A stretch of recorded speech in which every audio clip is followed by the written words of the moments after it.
신우이가 손가락질하며 쏘아붙였다. 너 같은 며느리가 우리 집안을 욕보이는 거야. 아내는 굳은 얼굴로 고개를 숙였지만 눈빛이 흔들렸다. 남편은 애써 외면했고 집안 공기는 얼어붙었다. 그 순간 아내의 가슴에 깊은 상처가 새겨졌다. 무료 버튼인 구독과 좋아요 꾹 눌러주세요. 숨겨진 이야기가 지금부터 시작합니다. 경기도 한적한 주택가에 자리 잡은 오래된 기와집. 그곳에서 김영자는 오늘도 새벽 5시에 눈을 떴습니다. 62살의 나이에도 몸에 밴 습관처럼 일어나는 영자의 얼굴에는 깊은 피로가 새겨져 있었죠. 화장실을 다녀온 뒤 부엌으로 향하는 발걸음은 무겁기만 했습니다. 또 하루가 시작되는구나. 영자는 속으로 중얼거리며 쌀을 씻기 시작했습니다. 찬물에 손을 담그자 관절염으로 아픈 손목이 욱신거렸지만 아픈 내색은 하지 않았죠. 평생을 이렇게 살아왔으니까요. 밥솥에 쌀을 넣고 물을 맞춰가며 영자는 오늘 해야 할 일들을 머릿속으로 정리했습니다. 냉장고를 열어보니 어제 남은 김치찌개 재료들이 보였습니다. 돼지고기와 김치, 두부까지 넣고 끓이면 든든한 아침이 될 것 같았죠. 영자는 능숙한 손놀림으로 재료들을 꺼내기 시작했습니다. 40년 넘게 해온 요리였지만 여전히 정성을 다했죠. 여보, 밥 냄새 나네. 다 됐어? 거실에서 들려오는 남편 최도연의 목소리였습니다. 65살의 도연은 은퇴한 지 3년이 지났지만 여전히 집에서도 권위적인 모습을 보였습니다. 영자보다 3살 많을 뿐인데도 항상 영자를 아래로 보는 듯한 태도였죠. 조금만 기다리세요. 찌개만 더 끓이면 돼요. 영자의 대답은 언제나 그랬듯 조심스러웠습니다. 도연의 기분을 건드리지 않으려는 마음에서 나온 습관이었죠. 찌개가 보글보글 끓는 소리를 들으며 영자는 계란말이를 부치기 시작했습니다. 도연이 좋아하는 반찬 중 하나였거든요. 아침부터 뭘 그렇게 느려터져서 해? 내가 회사 다닐 때는 이 시간이면 다 차려져 있었는데. 도연의 불평이 이어졌습니다. 영자는 가슴이 답답했지만 아무 말도 하지 않았죠. 사실 도연이 회사를 다닐 때도 지금과 똑같은 시간에 상을 차렸었는데 기억이 왜곡된 것 같았습니다. 하지만 영자는 굳이 반박하지 않았어요. 상을 차리면서 영자는 도연의 얼굴을 살펴보았습니다. 은퇴 후 살이 좀 쪘고 머리도 많이 하얘졌지만 여전히 거만한 표정만큼은 변하지 않았네요. 영자와 결혼한 지 40년이 넘었지만 도연이 영자에게 고마움을 표현한 적은 거의 없었습니다. 그런데 오늘 말자 언니가 온다고 했잖아. 뭐 특별히 준비할 게 있을까요? 영자가 조심스럽게 물어보았습니다.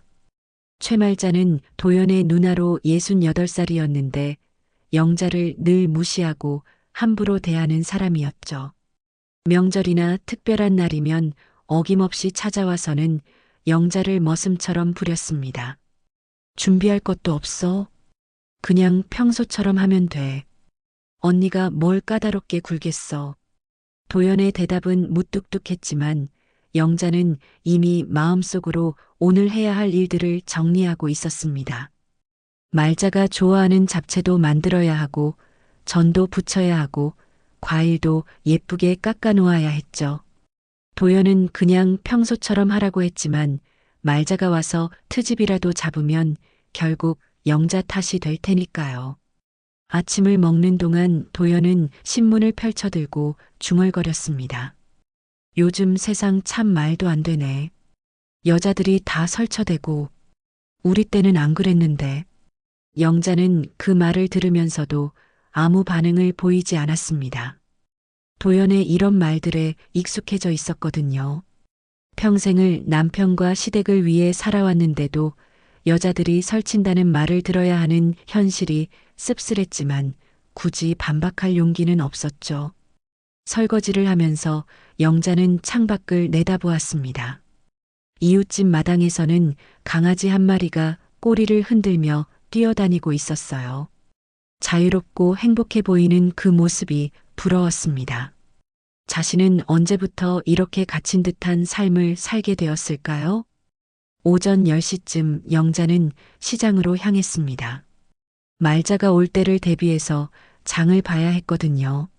시장 가는 길에 만난 이웃 아주머니가 반갑게 인사를 건넸습니다. 영자 씨, 어디 가세요? 시장에 좀 다녀오려고요. 오늘 시누이가 와서요. 아, 그러시구나. 그런데 요즘 어떻게 지내세요?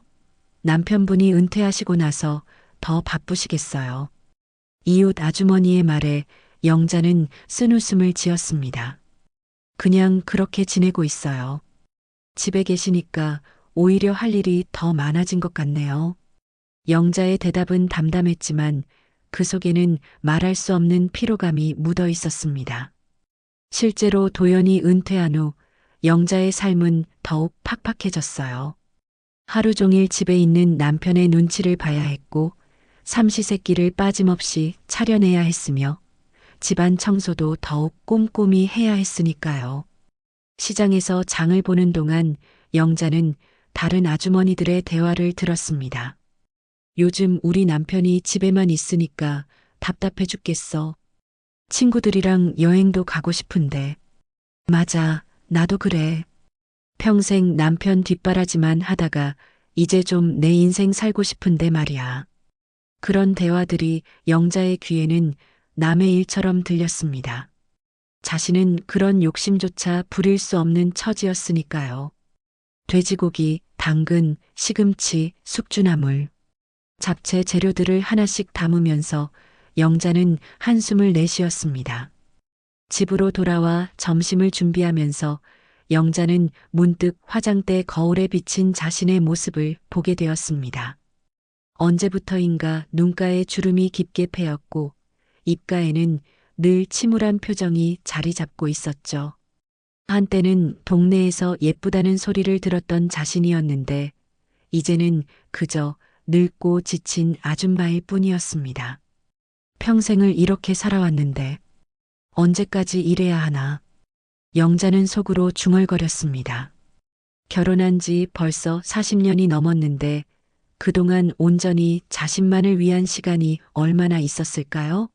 시댁 식구들을 위해, 남편을 위해, 아이들을 위해 살아온 세월이었습니다.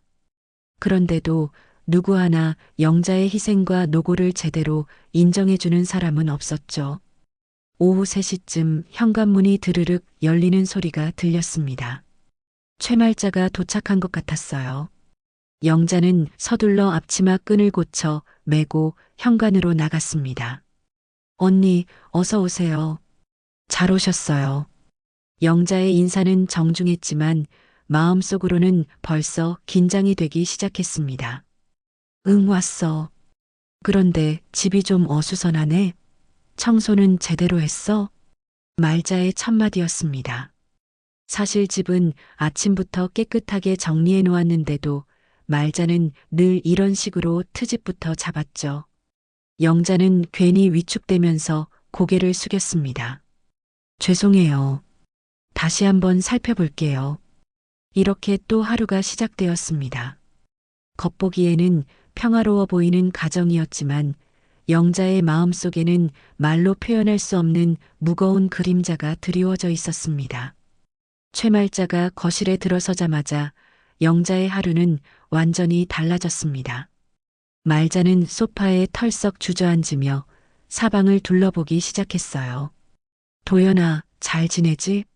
그런데 영자는 여전히 집안일밖에 모르는구나. 요즘 세상에 이런 여자도 드물지. 말자의 말투에는 비아냥이 섞여 있었습니다. 영자는 차를 끓이러 부엌으로 들어가면서 가슴이 답답해졌죠. 말자가 올 때마다 이런 식으로 자신을 깎아내렸거든요. 언니, 차 드릴까요? 아니면 시원한 음료수가 좋으실까요? 영자가 정중하게 물어보자 말자는 손사래를 쳤습니다. 차는 무슨 차야? 더운데 냉장고에 있는 거 아무거나 가져와. 그리고 과일도 좀 깎아와. 영자는 서둘러 냉장고를 열어 음료수를 꺼냈습니다. 그리고 사과와 배를 깎기 시작했죠. 손놀림은 빨랐지만 마음은 무거웠어요. 말자 앞에서는 항상 이렇게 위축될 수밖에 없었거든요. 거실에서는 도연과 말자가 대화를 나누고 있었습니다. 도연아, 은퇴하고 나서 어때? 집에만 있으니까 답답하지 않아? 뭐, 그런 대로 지내고 있어요. 영자가 알아서 다 해주니까 편하긴 해요. 도연의 대답을 들으며 영자는 칼질하는 손을 잠시 멈췄습니다. 자신의 노고를 당연하게 여기는 남편의 모습이 서글펐어요. 하지만 이내 다시 과일을 깎기 시작했죠. 과일을 담은 접시를 들고 거실로 나가니 말자가 영자를 위아래로 훑어보고 있었습니다. 영자야, 너 많이 늙었네. 살림하느라 고생이 많긴 하겠지만 그래도 좀 관리를 해야지. 여자가 이렇게 살면 되겠어? 영자는 얼굴이 화끈거렸습니다. 거울을 볼 때마다 늙어가는 자신의 모습이 신경 쓰였는데 말자가 대놓고 지적하니 더욱 부끄러웠어요. 죄송해요, 언니. 요즘 정신없이 살다 보니. 정신없긴 뭐가 정신없어. 집에서 살림만 하는데. 나 같으면 벌써 미용실도 가고 옷도 사서 입고 그럴 텐데. 말자의 말에 도연도 거들었습니다. 언니 말이 맞아요. 영자는 너무 집에만 있어. 가끔은 나가서 사람들도 만나고 그래야 하는데. 영자는 어이가 없었습니다. 언제 나가라고 했나요? 오히려 밖에 나가려고 하면 집안일은 누가 하느냐며 불평하던 사람이 도연이었는데 말이에요. 그런데 영자야, 추석 준비는 어떻게 할 거야? 올해도 우리 집에서 하는 거지? 말자의 질문에 영자는 고개를 끄덕였습니다. 매년 추석이면 시댁 식구들이 모두 영자네 집으로 왔거든요. 영자가 혼자서 모든 준비를 해야 했죠. 네, 언니. 올해도 여기서 할 예정이에요. 그래. 그럼 준비 많이 해야겠네. 우리 막내 며느리도 오고 조카들도 다 온다고 했거든. 음식 준비 제대로 해야 해. 영자는 벌써부터 걱정이 앞섰습니다. 시댁 식구들이 모두 모이면 15명이 넘었거든요. 그 많은 사람들을 위한 음식을 혼자서 준비해야 한다니 막막했어요. 언니, 그럼 며칠 전부터 준비해야겠네요. 도움이 필요하면. 도움은 무슨 도움이야? 너 혼자 다 할 수 있잖아. 우리는 손님이고 너는 안주인이니까 당연히 내가 해야지. 말자의 말에 영자는 할 말을 잃었습니다. 매번 이런 식이었어요. 시댁 식구들은 모두 손님 행세를 하고 영자만 혼자서 모든 일을 떠맡아야 했죠. 오후 5시쯤 말자는 갑자기 일어났습니다. 도연아, 나 잠깐 나갔다 올게. 동네 친구 만나기로 했어. 네, 언니. 천천히 다녀오세요. 말자가 나간 후 집안이 조용해졌습니다. 영자는 주방에서 저녁 준비를 하고 있었는데 도연이 따라왔어요. 영자야, 언니 말이 틀린 건 아니야. 너도 좀 꾸미고 다녀. 나도 체면이 있는데. 도연의 말에 영자는 가슴이 아팠습니다. 평생을 가정을 위해 희생했는데 이제 와서 꾸미지 않는다고 타박을 받아야 하다니요. 여보, 내가 언제 꾸미지 않았나요? 집안일 하느라 바빠서. 바쁘긴 뭐가 바빠. 요즘 애들도 다 컸는데 뭐가 그렇게 바빠? 영자는 더 이상 말하고 싶지 않았습니다. 도연은 자신이 얼마나 많은 일을 하고 있는지 전혀 모르고 있었어요. 저녁 7시쯤 말자가 돌아왔습니다. 술 냄새가 났지만 영자는 아무 말도 하지 않았죠. 야, 영자, 밥 차려. 말자의 목소리는 평소보다 더 거셌습니다. 술을 마시고 와서 기분이 좋지 않은 모양이었어요. 네, 언니. 바로 차릴게요. 영자는 서둘러 상을 차리기 시작했습니다.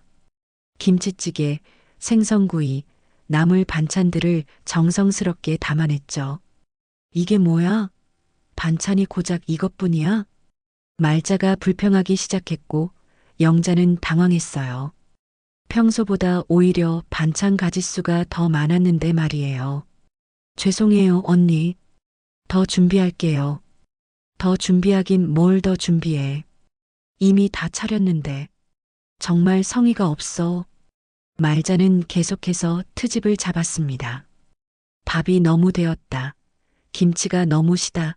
생선이 너무 짜다며 불평을 늘어놓았죠.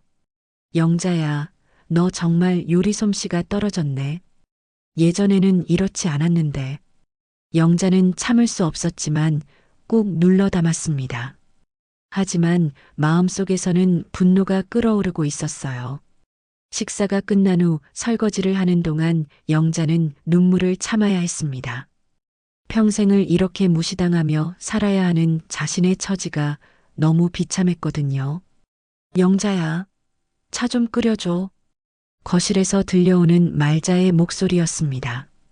영자는 한숨을 쉬며 다시 찻주전자를 올렸어요. 밤이 깊어가면서 말자의 잔소리는 더욱 심해졌습니다. 영자의 옷차림부터 시작해서 집안 관리, 음식 솜씨까지 모든 것이 말자의 불만 대상이었어요. 도연은 옆에서 듣고만 있을 뿐 영자를 감싸주지 않았죠. 정말 답답해 죽겠네. 여자가 이렇게 살면 되겠어? 말자의 마지막 한마디였습니다. 영자는 그 말을 들으며 마음속 깊은 곳에서 무언가가 꿈틀거리는 것을 느꼈어요. 참을 수 있는 한계점에 다다르고 있었던 것이죠. 그날 밤 영자는 잠들지 못하고 천장을 바라보며 생각에 잠겼습니다. 언제까지 이런 식으로 살아야 할까요? 자신에게도 인간으로서의 자존심이 있는데 왜 계속 이렇게 무시당해야 하는 걸까요? 영자의 마음속에는 지금까지 경험해보지 못한 감정이 싹트기 시작했습니다. 며칠이 지나고 추석이 다가왔습니다. 영자는 벌써 일주일 전부터 명절 준비에 매달려야 했어요. 시장을 오가며 장을 보고 각종 나물을 다듬고 전을 부치고 송편을 빚는 일들로 하루하루가 전쟁 같았죠. 여보, 휴대폰 어디 뒀는지 못 봤어요? 아침 일찍 영자가 도연에게 물어보았습니다. 영자는 시장에서 필요한 재료들을 메모하고 있었습니다. 침실 서랍에 있을 거야. 근데 뭘 그렇게 적어? 명절 준비할 것들이요. 워낙 많아서 깜빡할까 봐서요. 영자는 침실로 가서 서랍을 열었습니다. 도연의 휴대폰이 서랍 안에 있긴 했는데 화면이 켜져 있었어요. 평소 같으면 그냥 지나쳤겠지만 화면에 떠 있는 메시지 때문에 영자의 발걸음이 멈췄습니다. 언니랑 얘기 잘했어. 이제 조금만 더 버티면 돼. 메시지를 보낸 사람의 이름은 한지영이었습니다. 영자가 전혀 모르는 이름이었죠. 영자는 가슴이 두근거리기 시작했어요. 이상한 예감이 들었거든요. 언니라니? 언니가 누굴까? 영자는 메시지를 더 자세히 보려고 했지만 그 순간 도연이 침실로 들어왔습니다. 뭐해? 휴대폰 찾았으면 빨리 나와. 아, 네. 지금 나갈게요. 영자는 서둘러 침실을 나왔지만 머릿속은 온통 그 메시지 생각뿐이었어요. 한지영이라는 여자는 누구일까요? 그리고 언니라고 하는 사람은 또 누구일까요? 시장에 가서 장을 보는 동안에도 영자의 마음은 복잡했습니다. 혹시 도연이 다른 여자와 무슨 일이 있는 건 아닐까 하는 의심이 들기 시작했거든요. 하지만 곧 고개를 저었어요. 설마 그럴 리가 없다고 생각했죠. 아줌마, 뭐 잘못 담으신 거 아니에요? 계속 멍하니 서 계시네요. 채소가게 주인의 말에 영자는 화들짝 놀랐습니다. 자신도 모르게 멍하니 서 있었던 거예요. 아, 죄송해요. 정신이 없네요. 집으로 돌아와서도 영자는 그 메시지가 계속 신경 쓰였습니다. 명절 준비를 하면서도 자꾸만 그 생각만 났어요. 한지영이라는 여자는 도대체 누구일까요? 오후에 도연이 외출한다고 했습니다. 어디 가는데요? 친구들 만나서 차나 한잔하고 올게. 도연은 평소와 다름없이 대답했지만 영자는 왠지 의심스러웠어요. 정말 친구들을 만나러 가는 걸까요? 몇 시쯤 올 거예요? 저녁 전에는 들어올게. 도연이 나간 후 영자는 집안을 정리하면서도 계속 그 메시지 생각을 했어요. 호기심이 점점 커져갔죠. 도연의 휴대폰을 다시 보고 싶었지만 그럴 용기는 없었어요. 저녁 시간이 되어도 도연은 돌아오지 않았습니다. 평소 같으면 약속한 시간에는 꼭 들어왔는데 말이에요. 어디서 뭐 하고 있는 거지? 영자는 불안해지기 시작했어요. 혹시 정말 다른 여자를 만나고 있는 건 아닐까 하는 생각이 들었거든요. 밤 9시가 되어서야 도연이 돌아왔습니다. 술 냄새가 났지만 평소보다 기분이 좋아 보였어요. 늦었네. 친구들과 얘기가 길어져서. 그러네요. 저녁은 드셨어요? 응, 밖에서 먹었어. 도연은 그렇게 말하고는 바로 침실로 들어가 버렸습니다. 영자는 뭔가 이상하다는 느낌을 지울 수 없었어요. 다음 날 아침 영자는 도연이 샤워하는 동안 용기를 내어 휴대폰을 다시 보기로 했습니다. 손이 떨렸지만 궁금증을 참을 수 없었거든요. 메시지함을 열어보니 한지영이라는 여자와 주고받은 메시지들이 여러 개 있었어요. 영자는 가슴이 두근거렸지만 하나씩 읽어내려갔습니다. 오늘 만날 수 있어요? 언니가 뭐라고 했어요? 조금만 더 기다려요. 곧 정리될 거예요. 메시지들을 읽으면서 영자는 점점 충격에 빠졌어요. 도연이 정말 다른 여자와 만나고 있었던 거였죠. 그런데 더 충격적인 것은 그 메시지들 속에 계속 등장하는 언니라는 존재였어요. 설마 언니라는 사람이 최말자 언니는 아니겠지? 영자는 그런 생각을 했지만 곧 고개를 저었어요. 아무리 그래도 신우이가 그럴 리는 없을 거라고 생각했거든요. 하지만 다음 메시지를 보는 순간 영자는 온몸이 얼어붙었습니다. 말자 언니가 영자한테는 절대 들키지 말라고 했어요. 아직은 시기가 아니래요. 영자의 손이 덜덜 떨렸습니다. 정말로 신우이 최말자가 이 일에 연루되어 있었던 거였어요. 자신을 그렇게 무시하고 함부로 대하던 신우이가 남편의 불륜까지 도와주고 있었던 것이죠. 세상에, 나만 바보였던 거야? 영자는 휴대폰을 놓고 주저앉았습니다. 믿었던 남편이 배신했을 뿐만 아니라 그 배신에 신우이까지 가담하고 있었다니요. 평생을 헌신하며 살아온 자신이 얼마나 바보 같았는지 깨달았어요. 샤워 소리가 멈췄습니다. 도연이 곧 나올 것 같았어요. 영자는 서둘러 휴대폰을 원래 자리에 놓고 부엌으로 나갔습니다. 여보, 아침 준비 다 됐어요? 도연이 평상시와 다름없이 물어보았지만 영자는 더 이상 예전 같은 마음으로 대답할 수 없었어요. 네. 조금만 기다리세요. 영자의 목소리는 떨리고 있었지만 도연은 전혀 눈치채지 못했습니다. 아침을 차리면서 영자는 도연의 얼굴을 유심히 봤어요. 평생을 함께 살아온 남편이었는데 이제는 완전히 다른 사람처럼 보였죠. 어떻게 이렇게 태연하게 거짓말을 할 수 있을까요? 오늘도 명절 준비해야겠네. 고생이 많아. 도연이 말했지만 영자에게는 가식적으로만 들렸어요.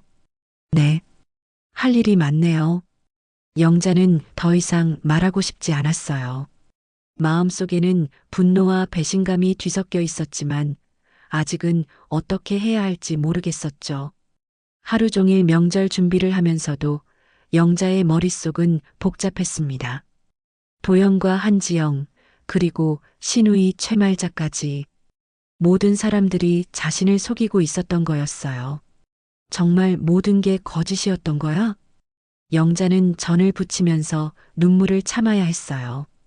평생을 바쳐 이 가정을 지켜왔는데 결국 자신만 외톨이가 되어버린 거였죠. 그날 밤 영자는 잠들지 못하고 뒤척였습니다. 이제 어떻게 해야 할까요? 모르는 척하고 계속 살아야 할까요? 아니면 정면으로 맞서야 할까요? 영자의 마음속에서는 지금까지 느껴보지 못한 감정들이 소용돌이치고 있었습니다. 분노, 배신감, 그리고 무엇보다 자신의 인생이 얼마나 헛된 것이었는지에 대한 깨달음이었죠. 하지만 아직 영자는 모든 진실을 알지 못했습니다. 더 큰 충격이 기다리고 있다는 것을 말이에요. 추석이 지나고 며칠 후 영자는 더 이상 참을 수 없었습니다. 도연의 휴대폰에서 본 메시지들이 머릿속에서 맴돌았고 의심은 확신으로 바뀌어가고 있었어요. 진실을 확인해야겠다는 마음이 간절해졌죠. 여보, 오늘 또 외출하나요? 영자가 조심스럽게 물어보자 도연은 고개를 끄덕였습니다. 응, 친구들이랑 약속이 있어서 저녁 늦게 들어올 것 같아. 네, 조심히 다녀와요. 영자는 평상시와 다름없이 인사했지만 마음속으로는 다른 계획을 세우고 있었어요. 오늘은 도연을 따라가 보기로 했거든요. 도연이 나간 지 10분 정도 후에 영자도 집을 나섰습니다. 평생을 남편만 믿고 살아왔는데 이제는 직접 확인해야 할 때가 온 거였죠. 가슴이 두근거렸지만 진실을 알아야 했어요. 다행히 도연은 버스를 타고 시내로 향했습니다. 영자는 몇 정거장 뒤에서 같은 버스에 올라탔어요. 도연이 앉은 자리에서 멀리 떨어진 뒷좌석에 앉아서 지켜보았죠. 시내 번화가에서 도연이 내렸습니다. 영자도 조심스럽게 따라 내렸어요. 도연은 주위를 둘러보지도 않고 어딘가로 걸어갔죠. 마치 자주 가던 길인 것처럼 말이에요. 도연이 멈춘 곳은 고급 호텔 앞이었습니다. 영자는 멀리서 지켜보며 가슴이 철렁했어요.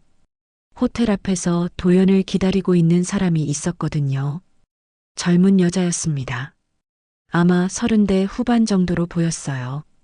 키가 크고 날씬한 체형에 화려한 옷을 입고 있었죠. 도연보다 훨씬 젊어 보였어요. 저 여자가 한지영인가? 영자는 숨을 죽이고 지켜보았습니다. 도연과 그 여자가 다정하게 인사를 나누고 있었어요. 그런데 더 놀라운 일이 벌어졌습니다. 호텔 입구 쪽에서 또 다른 사람이 나타났거든요. 영자는 그 모습을 보고 온몸이 얼어붙었습니다. 바로 신우이 최말자였어요.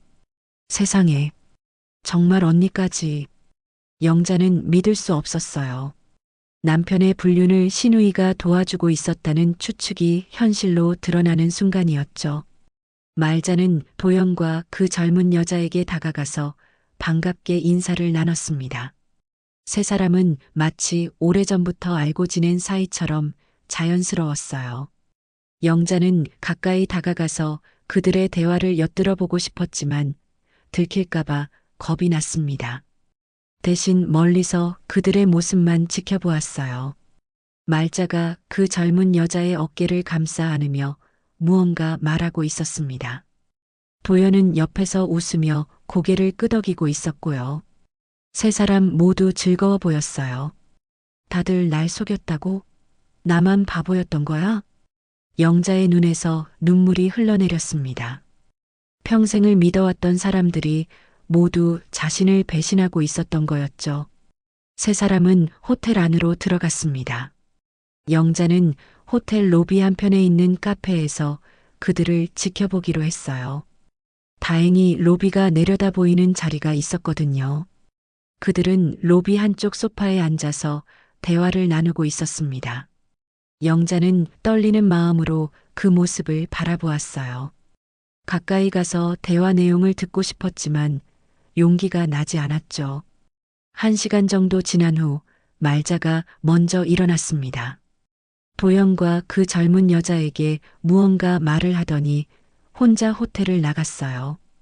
영자는 말자를 따라갈지 말지 고민했지만 결국 도연을 계속 지켜보기로 했습니다. 말자가 나간 후 도연과 그 젊은 여자는 더욱 가까워졌어요. 손을 잡고 다정하게 이야기하는 모습이 영자에게는 칼로 베이는 것 같았죠. 40년을 함께 살았는데 어떻게 이럴 수 있어? 영자는 커피잔을 들고 있는 손이 덜덜 떨렸어요. 분노와 슬픔이 동시에 밀려왔죠. 두 사람은 엘리베이터로 향했습니다. 영자는 그 모습을 보고 더 이상 견딜 수 없었어요. 무슨 일이 일어날지 뻔했거든요. 영자는 카페를 나와서 호텔 밖으로 나갔습니다. 더 이상 볼 수 없었어요. 버스 정류장에서 기다리면서 영자는 눈물을 흘렸죠. 내가 뭘 잘못했길래, 왜 나한테만 이런 일이. 영자의 마음은 산산조각이 났습니다. 믿었던 남편이 젊은 여자와 바람을 피우고 있고 그것을 시누이까지 도와주고 있었으니까요. 집으로 돌아가는 길에 영자는 많은 생각을 했습니다. 이제 어떻게 해야 할까요? 모르는 척하고 계속 살아야 할까요? 아니면 따져 물어야 할까요? 집에 도착해서 영자는 거울을 보았습니다. 울어서 빨갛게 된 눈과 초라한 모습에 자신이 보였어요.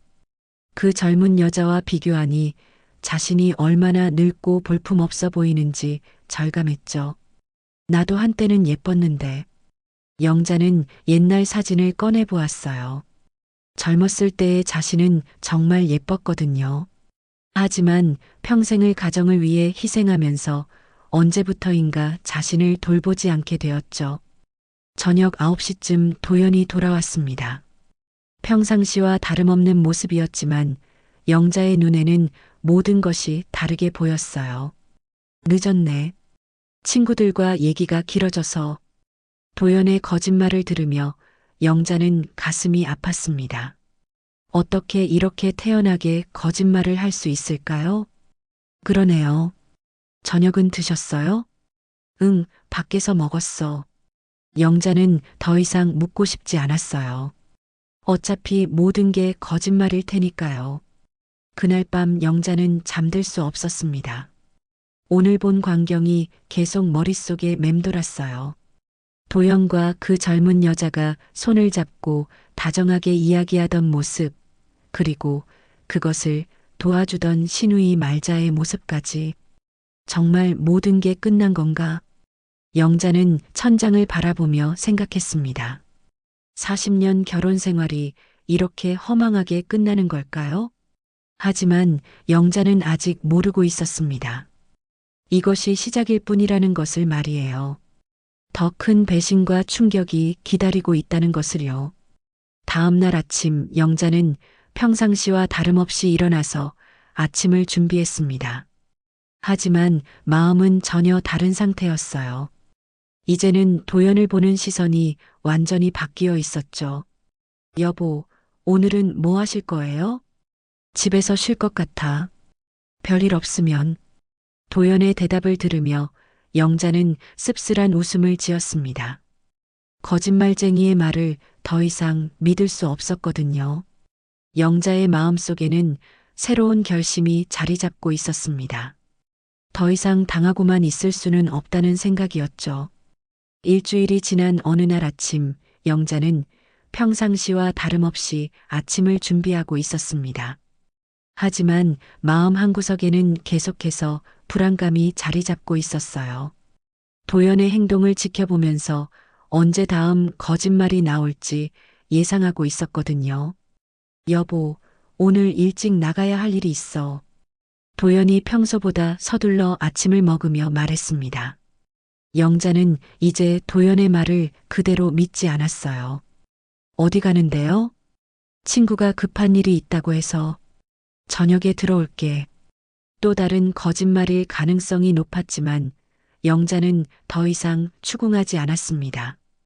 어차피 소용없다는 걸 알고 있었거든요. 도연이 나간 후 영자는 집안 청소를 하고 있었는데 현관에서 초인종이 울렸어요.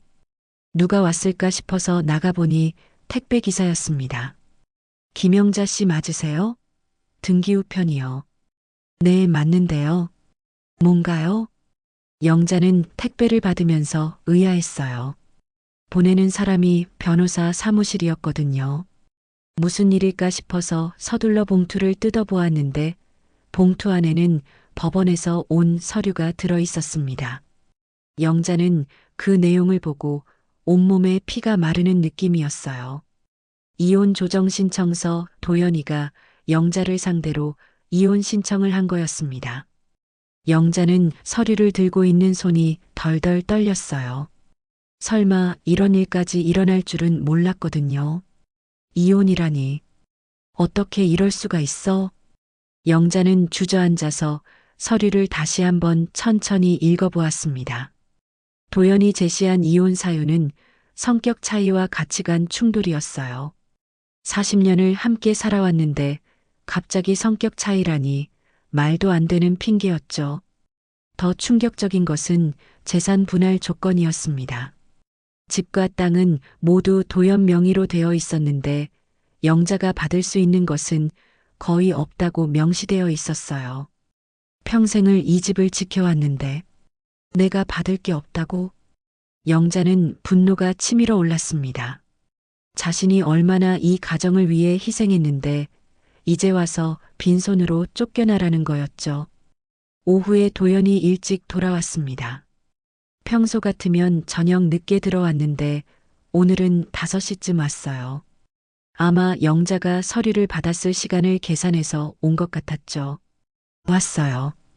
도연은 평소와 달리 무겁고 차가운 목소리로 말했습니다.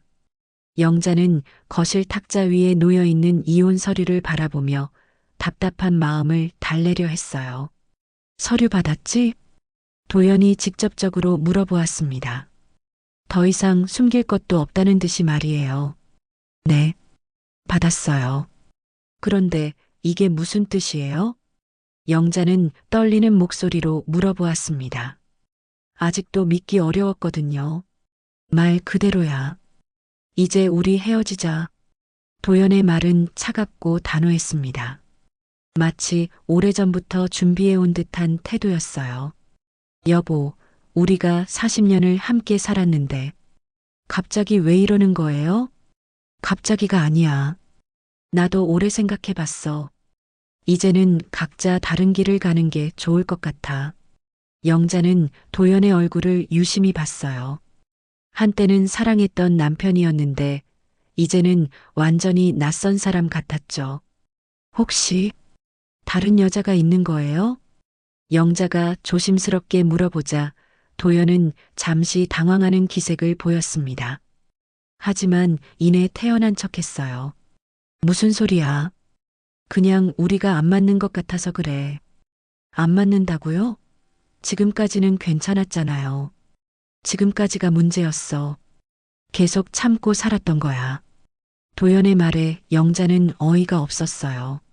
참고 산 건 영자였는데 도연이 마치 자신이 희생자인 양 말하고 있었거든요. 그럼 재산은 어떻게 하자는 거예요? 서류에 다 나와 있어. 집이랑 땅은 내 명이니까 내가 갖는 거고 너는 제가 뭘 받는다는 거예요? 영자가 다급하게 물어보자 도연은 잠시 침묵했습니다. 그리고는 차갑게 대답했어요. 말자랑 다 의논했어. 집이든 재산이든 이제 정리해. 조용히 나가면 돼. 그 순간 영자는 모든 것을 깨달았습니다. 신우이 최말자까지 이 계획에 참여하고 있었던 거였죠. 언니도 알고 있었다는 거예요? 당연하지. 가족끼리 의논 안 하고 뭘 해. 도연의 대답에 영자는 온몸이 떨렸어요. 자신만 모르게 모든 사람들이 계획을 세워놓고 있었던 거였죠. 평생을 이 집을 지켜왔는데 제가 받을 게 하나도 없다는 거예요? 너도 친정에서 받은 게 있잖아. 그걸로 살면 돼. 도연은 냉정하게 말했습니다. 영자가 친정에서 받은 땅 얘기를 하는 것 같았어요. 하지만 그 땅은 시골 외딴 곳에 있는 작은 땅이었거든요. 그 땅으로 어떻게 살라는 거예요? 그건 내일이야. 나도 내 앞길을 생각해야 해. 영자는 도연의 말을 들으며 절망감에 빠졌어요. 평생을 헌신했던 남편이 이렇게 냉혹할 수 있다니 믿기 어려웠거든요. 혹시 그 한지영이라는 여자 때문인가요? 영자가 용기를 내어 물어보자 도연의 얼굴이 굳어졌습니다. 뭔 소리야? 한지영이 누군데? 여보 휴대폰에서 봤어요.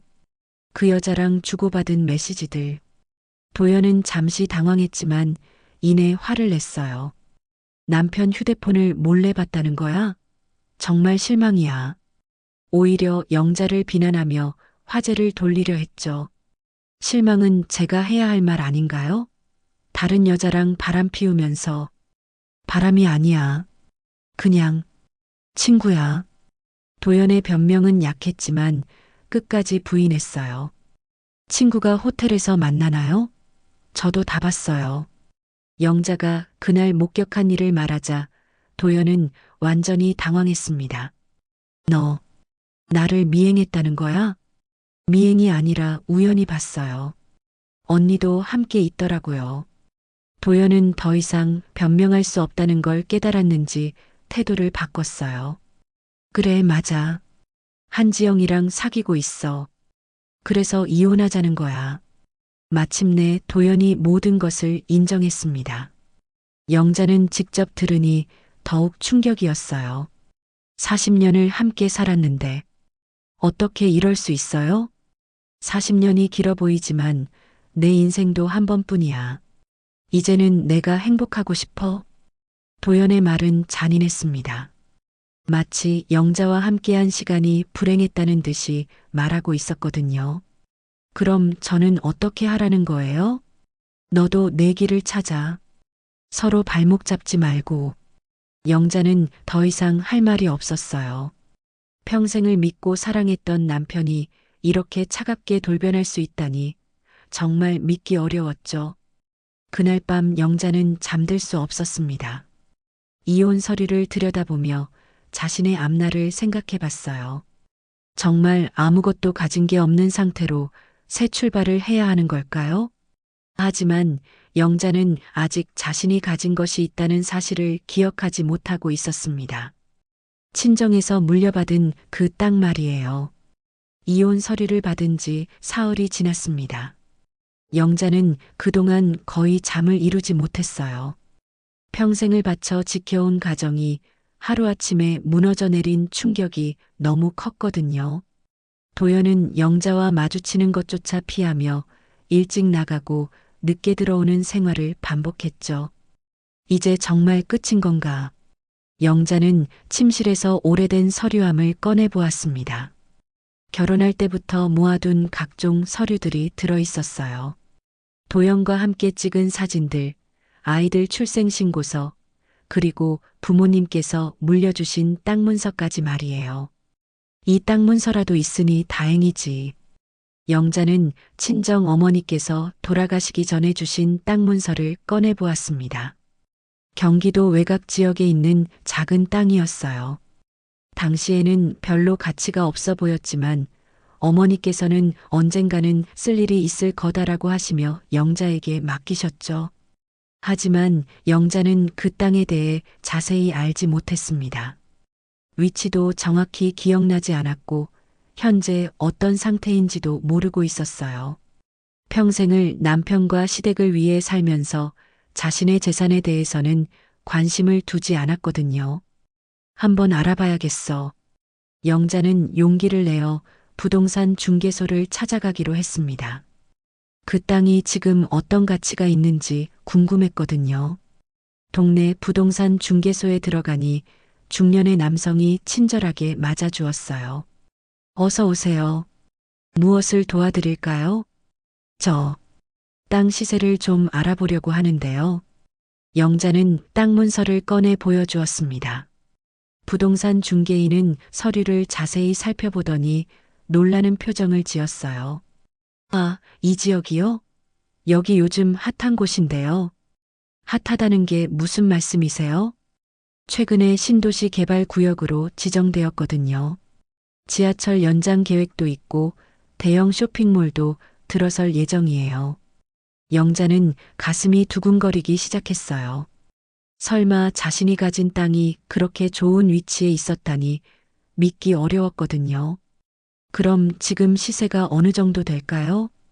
부동산 중개인은 컴퓨터로 최근 거래 사례들을 찾아보더니 계산기를 두드렸어요. 평수가 대략 이 정도면 현재 시세로는. 그가 말한 금액을 듣고 영자는 깜짝 놀랐습니다. 예상했던 것보다 훨씬 높은 가격이었거든요. 정말요? 이렇게 비싼가요? 네, 개발 호재 때문에 최근 몇 년 사이에 가격이 많이 올랐어요. 앞으로도 더 오를 가능성이 높고요. 영자는 믿기 어려웠습니다. 자신이 가진 땅이 이렇게 가치가 있었다니 말이에요. 혹시 팔려면 어떻게 해야 하나요? 저희가 도와드릴 수 있어요. 요즘 이 지역 땅을 찾는 사람들이 많거든요. 영자는 부동산에서 나오면서 마음이 복잡했어요. 한편으로는 기뻤지만 다른 한편으로는 씁쓸했죠.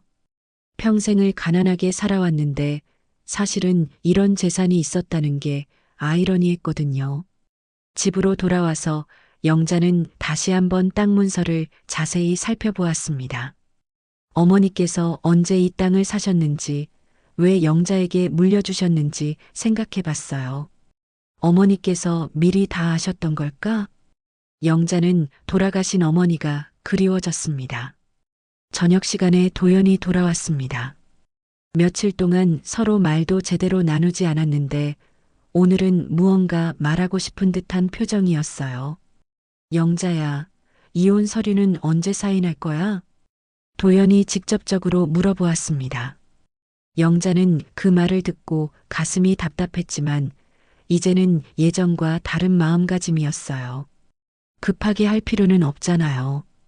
천천히 생각해 보고 싶어요. 뭘 더 생각해? 어차피 결론은 정해진 거잖아. 그래도 40년 결혼 생활인데 하루아침에 끝낼 수는 없잖아요. 영자의 대답에 도연은 짜증스러워했습니다. 자꾸 미루면 뭐래?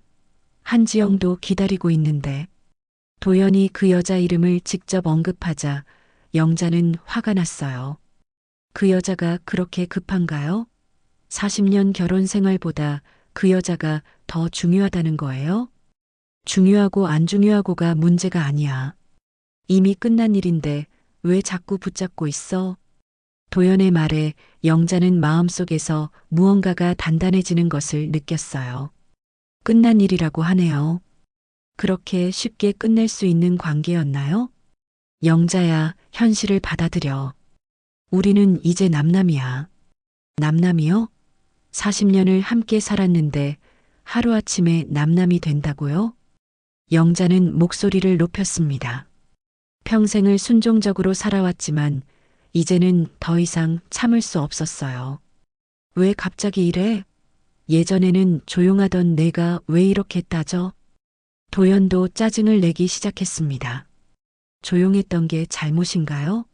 평생을 참고 살았더니 이런 대접을 받는 거네요. 참고 산 게 아니라 그게 너 성격이었잖아. 갑자기 왜 바뀌어? 영자는 도연의 말을 들으며 자신이 얼마나 바보같이 살아왔는지 깨달았어요. 네, 맞아요. 제가 바보였어요. 평생을 당신만 믿고 살았으니까요. 그러니까 이제 각자 살자는 거잖아. 각자 살자고요? 그런데 왜 제가 빈손으로 나가야 해요? 영자가 반박하자 도연은 당황했습니다. 평소 같으면 영자가 이런 말을 하지 않았거든요. 빈손이 아니야. 너도 친정에서 받은 땅이 있잖아. 그 땅으로 어떻게 살라는 거예요? 팔면 되잖아. 시골 땅이지만 얼마라도 나올 거야. 도연은 영자가 가진 땅의 진짜 가치를 모르고 있었어요. 영자도 평생 그 땅에 대해 별 관심이 없었으니까 당연했죠. 정말 그 땅뿐인가요? 이 집은 제가 40년 동안 지켜온 건데요. 집은 내 이름으로 되어 있어. 내가 돈 내고 산 거고, 돈은 당신이 냈을지 몰라도 이 집을 지켜온 건 저예요. 영자는 처음으로 자신의 권리를 주장했습니다. 지켜온 게 뭐가 대단해? 그냥 살림한 거잖아. 도연의 말에 영자는 더욱 화가 났어요. 살림이 뭐가 쉬운 줄 아세요? 평생을 이 집을 위해서. 그만해. 어차피 법적으로는 내 소유야. 도연이 말을 자르며 자리에서 일어났습니다. 법적으로는 그럴지 몰라도 도의적으로는 어떻게 생각하세요?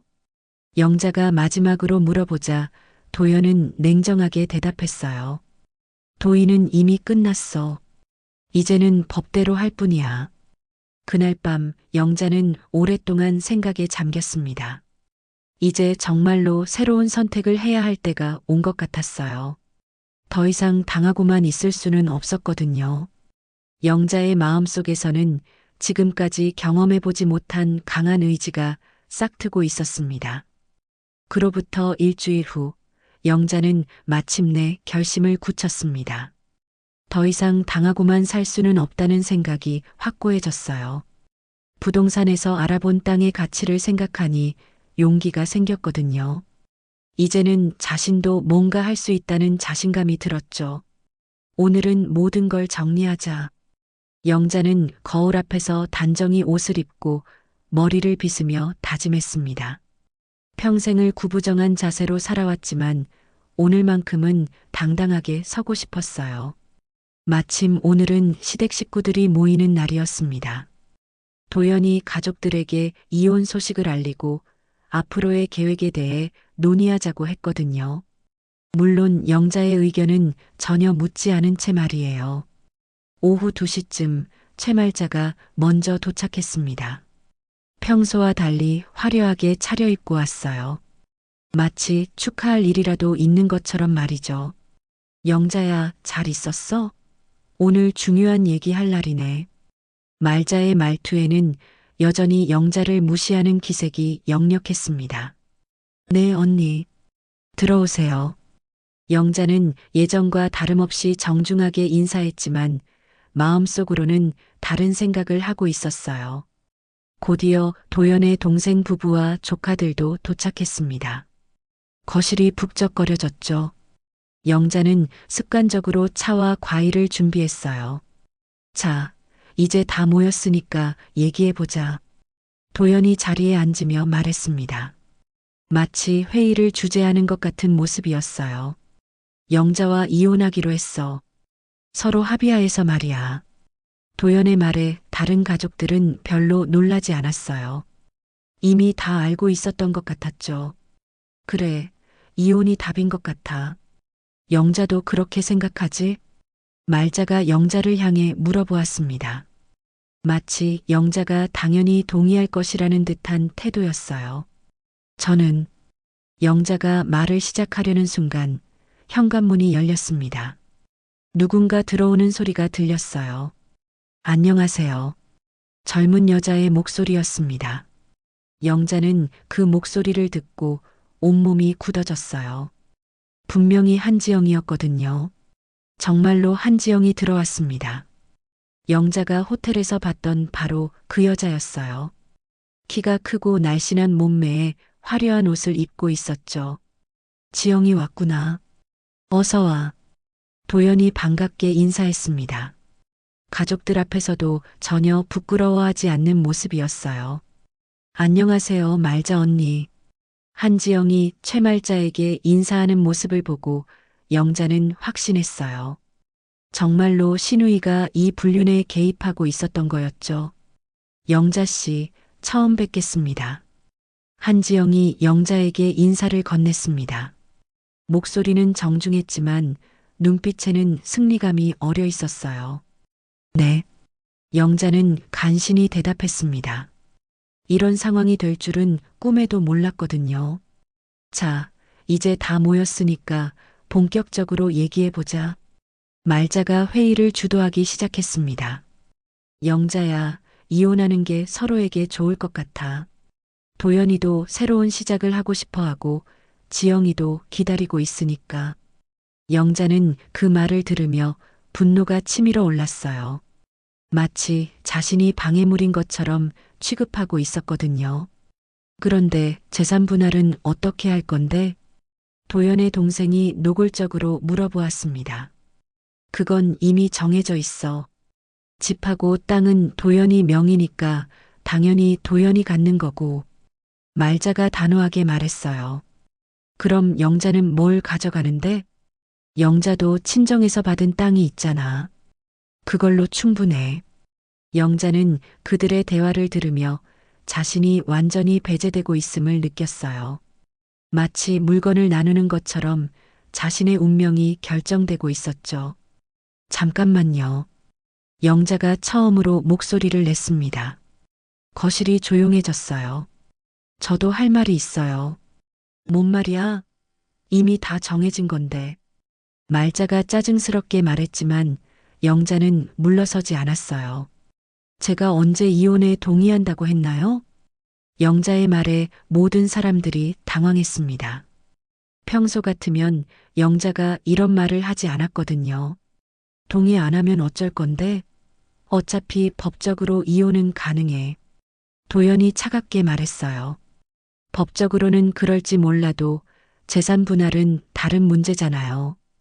영자가 침착하게 대답하자 분위기가 어색해졌어요. 재산 분할이 뭐가 문제야? 각자 자기 명의 것만 가져가면 되잖아. 그럼 이 집도 제가 40년 동안 지켜온 몫이 있잖아요. 영자의 말에 한지영이 불편한 표정을 지었어요. 지켜온 게 뭐가 대단해? 그냥 살림한 거잖아.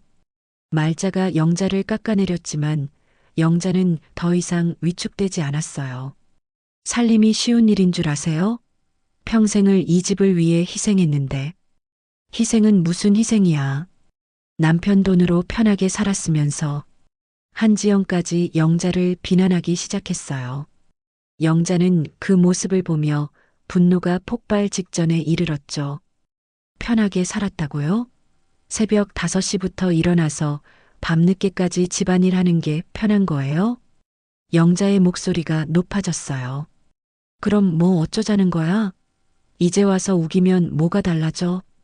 도연이 짜증을 냈지만 영자는 준비해온 말이 있었어요. 저도 제가 가진 재산에 대해 알아봤어요. 영자가 조용히 말하자 모든 사람들이 주목했어요. 재산이 뭐가 있어? 그 시골 땅 말하는 거야?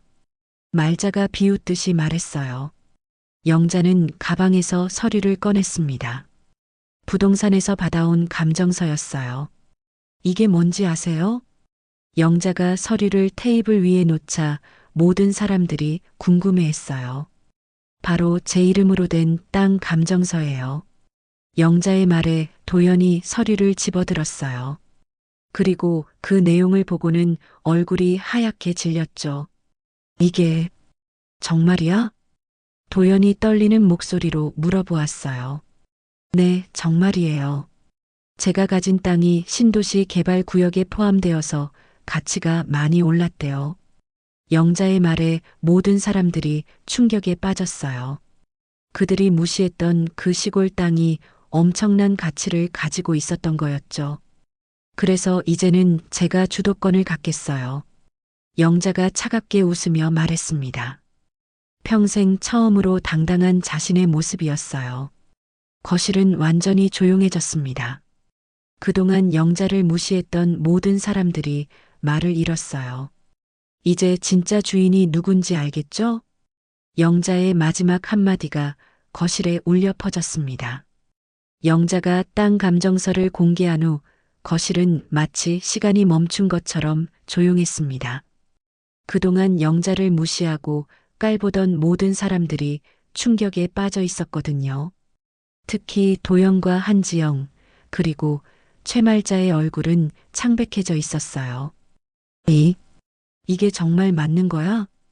도연이 떨리는 목소리로 다시 한번 물어보았습니다. 감정서에 적힌 금액이 믿기지 않았거든요. 네, 맞아요. 부동산 세 군데에서 확인받았어요. 영자는 침착하게 대답했습니다. 예전 같으면 이런 상황에서 주눅이 들었겠지만 이제는 완전히 달라진 모습이었어요. 한지영이 도연의 팔을 붙잡으며 속삭였습니다. 오빠, 이거 정말인가요? 그럼 우리 계획은 조용히 해. 도연이 한지영을 제지했지만 이미 모든 사람들이 다 들었어요. 최말자가 먼저 정신을 차리고 나섰습니다. 영자야, 그래도 가족인데 이렇게까지 해야 하겠어? 도연이랑 좋게 이야기하자. 좋게요? 언니께서는 지금까지 저한테 좋게 하신 적이 있나요? 영자의 반박에 말자는 할 말을 잃었어요. 그건, 그래도 우리는 가족이잖아. 가족이라고 하시는데 가족이 이렇게 뒤에서 계략을 세우나요? 영자는 더 이상 예전의 순종적인 모습이 아니었어요. 오히려 당당하고 확신에 찬 모습이었죠. 도연의 동생이 끼어들었습니다. 형수님, 그래도 형하고는 40년을 살았는데 40년을 살았으니까 더 서러운 거예요. 평생을 바쳤는데 이런 배신을 당하다니.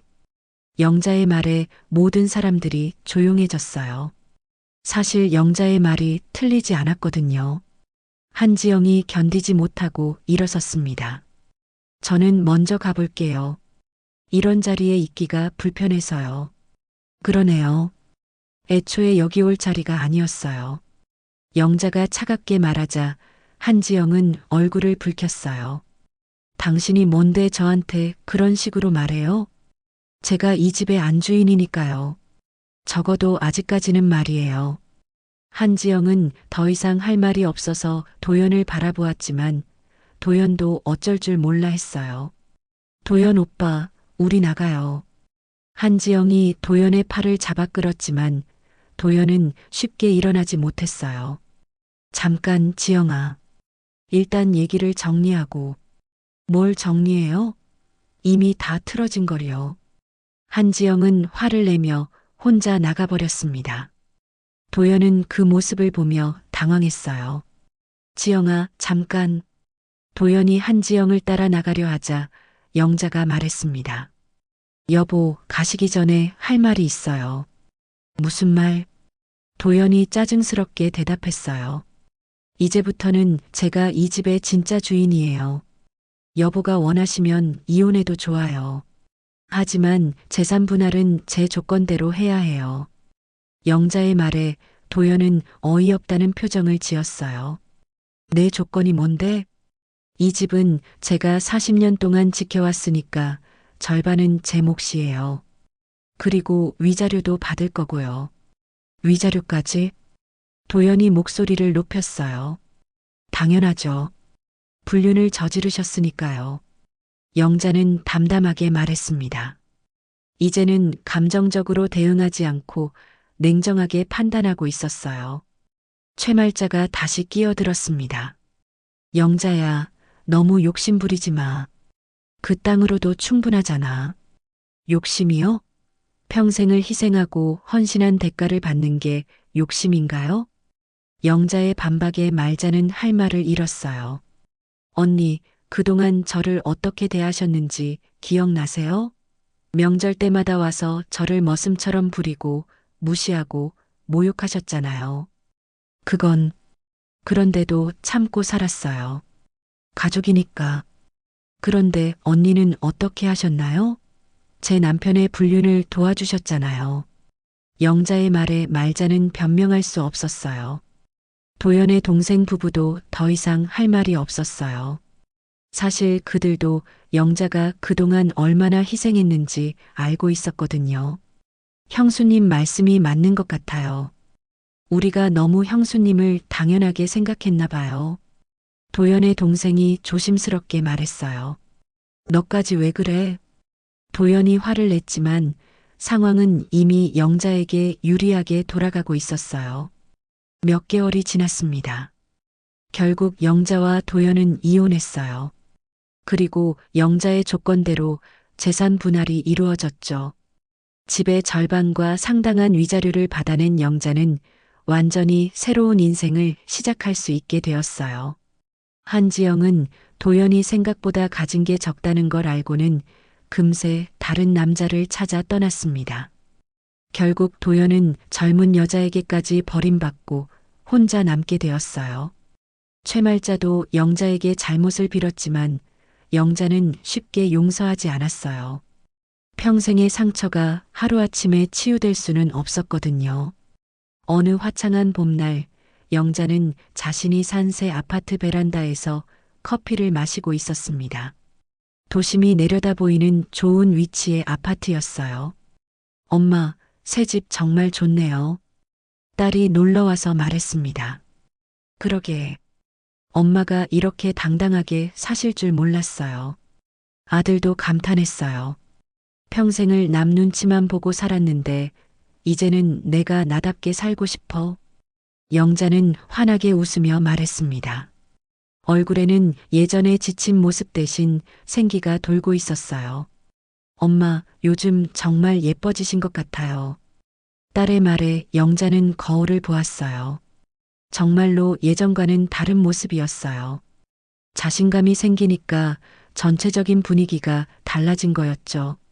나도 한때는 예뻤는데 언제부터인가 나 자신을 돌보지 않았나 봐.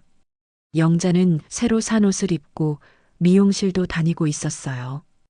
62살의 나이에도 여전히 아름다울 수 있다는 걸 깨달았거든요. 저녁에 혼자 있을 때 영자는 돌아가신 어머니를 생각했습니다. 어머니, 그때 왜 저한테 그 땅을 물려주셨는지 이제 알 것 같아요. 어머니께서 항상 하시던 말씀이 떠올랐어요. 여자도 자기 이름으로 된 재산이 있어야 한다. 언제 어떤 일이 생길지 모르니까. 그때는 그냥 하시는 말씀인 줄 알았는데 정말로 그 재산 덕분에 새로운 인생을 시작할 수 있게 되었어요. 영자는 베란다에서 석양을 바라보며 생각했습니다. 내 인생을 눈물로만 채울 순 없어. 이제는 내가 나답게 당당하게 살아간다. 마침 그때 따뜻한 햇살이 베란다로 쏟아져 들어왔어요. 영자는 그 햇살을 받으며 환하게 웃었습니다. 평생 처음으로 진짜 자유를 느끼는 순간이었어요. 새로운 시작, 새로운 희망, 그리고 진정한 자아를 찾은 영자의 인생 이모작이 이제 막 시작되고 있었습니다. 여러분, 오늘 이야기는 어떠셨나요? 무료 버튼인 구독과 좋아요, 댓글로 마음을 나눠주시면 큰 힘이 됩니다. 오늘도 사연 전시몰과 함께 해주셔서 감사합니다.